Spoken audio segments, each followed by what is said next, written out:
დიდი მადლობა, ეს კეთილი ნადიბაიძე იყო. შორედური დასკვნა საქვეყნების აუდიტის სამსახურით დოკუმენტში, რომელსაც მთავარი აუდიტორი მასზე ანგარიშწორების მიზეზად ასახელებს, ოთარ ფარცხალაძესა და თბილისის მერიის გარიგებები მოხდა. საუბარია მიწების გაცვლასა და აუქციონზე ყოფილი მთავარი პროკურორისთვის უკონკურენტო პირობების შექმნაზე.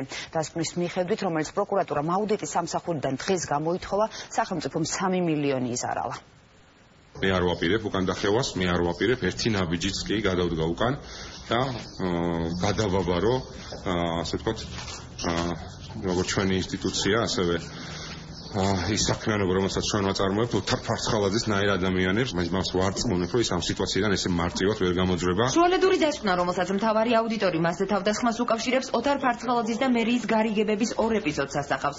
პირველ შემთხვევაში საუბარია შპს BSR-CDG Development-ის ზარალსა და მის კომპენსაციაზე. ზარალი კომპანიას გზის გაყვანით 2012 წელს მიადგა. აუდიტის სამსახურის ინფორმაციით შპს-თან მერიას ანაზღაურების თემაზე მოლაპარაკებები 4 წლის განმავლობაში არ ქონია. ზარალი კი მხოლოდ 2016 წელს ანაზღაურდა 2 მილიონით მეტი თანხით და ეს მხოლოდ მას შემდეგ მოხდა, რაც კომპანიის 100%-იანი წილი ოთარ ფარცხალაძის საკუთრება გახდა. ერთ თვეში და 20 დღეში ოთარ ფარცხალაძე, რაც იგი გახდა მესაკუთრე კომპანიის, მთლიანად მთელ პროცესს ასრულებს.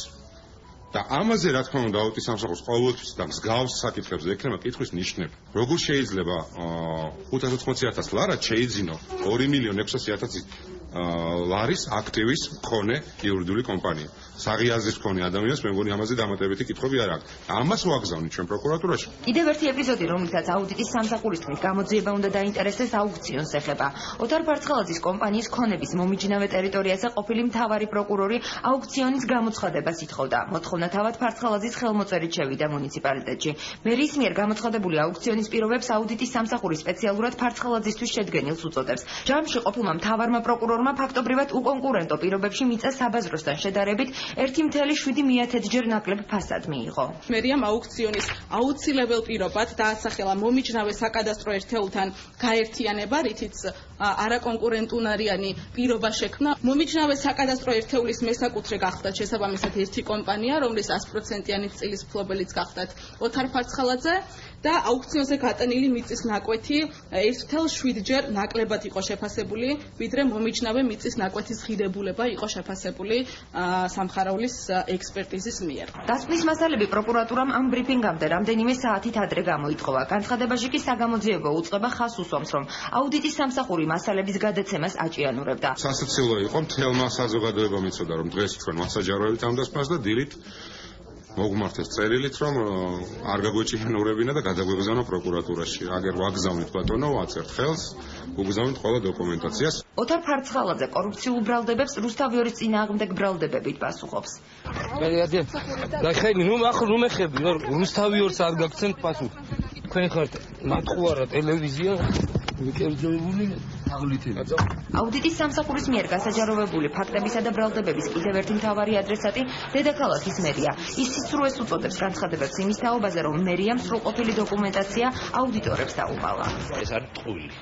ნებისმიერი დოკუმენტაცია, რაც ქალაქის მერიაში ინახება, არის შემოწმებლებისთვის ღია, ასე რომ ყველანაირი დოკუმენტაცია, რაც ჩვენ ხელთ გვქონდა, მივეცით სახელმწიფო აუდიტის სამსახურის თანამშრომლებს. შეფასება გაკეთებულია ექსპერტების მიერ, ასე რომ თბილისის მერიად დაიახმნა ამ შეფასებას. მოგვიანებით კი ოთარ ფარცხალაძის ინტერესების დამცველმა მედიას ის დოკუმენტები წარუდგინა, რომელიც გაგი მუსიაშვილის მტკიცებით აუდიტის სამსახურის მიერ სრულ ინფორმაციის გავრცელებას ადასტურებს. ადვოკატი ამბობს, რომ ნაკვეთების გაცვლა ფარცხალაძის გამოჩენამდე იყო შეთანხმებული ძველ მესაკუთრესთან. ფასთა შორის სხვაობა კი მოგვიანებით ყოფილი მთავარი პროკურორის კომპანიამ დაფარა. აუდიტის სამსახურის მიერ გაზრდილი ინფორმაცია არასწორია.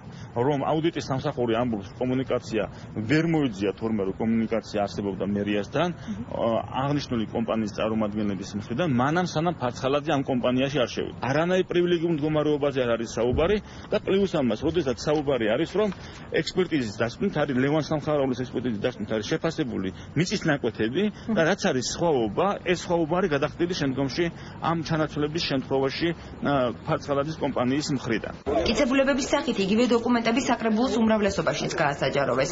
მართველი გუნდის მტკიცებით მზიურის მიმდებარედ მიწის ნაკვეთის გაცვლის თაობაზე გადაწყვეტილება საკრებულომ იმ დროს მიიღო, როცა კომპანიას ჯერ კიდევ ძველი მესაკუთრე ყავდა და ფარცხალაძის გვარი საერთოდ არ ფიგურირებდა. 2015 წლის აპრილში, როდესაც საკრებულო იმჟელ აღნიშნულ საკითხთან დაკავშირებით აღნიშნული ფირმის, ასე ვთქვათ, მენეჯმენტი, მთელი ხელმძღვანელობა არის იგივე ადამიანები, რომლებმაც თავის დროზე 2006 წელს ის დაარსეს. მსჯელობისას 2015 წელს აღნიშნულ საკითხს დაუჭირა მხარი ნაციონალური მოძრაობის წარმომადგენლებმაც კი. ასე რომ ამ კუთხით საკრებულოს არ შეიძლებოდა სწოდნოდა ის გარიგება, რომელსაც უკვე გეგმავდა ფარცხალაძე კომპანიაში. არა. საკრებულოს ოპოზიცია კი დარწმუნებულია, რომ აუდიტის შუალედურმა დასკვნამ კორუფცია გამოავლინა, რომლის შედეგადაც დედაქალაქის მოსახლეობამ 3 მილიონამდე ლარი ოთარ ფარცხალაძის ინტერესების გამო დაკარგა. მილიონიანი თანხების ფლანგვაზე საუბარი ეს უბრალოდ ვერ მოხდებოდა რიგითი თანამშრომლების და რიგითი სპეციალისტების დონეზე. ამაში დოკუმენტებითაც დასტურდება, რომ არიან გარეული თანამდებობის მაღალი პირები, დაწყებული სამსახურის უფროსებიდან დამთავრებული პრემიერ-მინისტრით.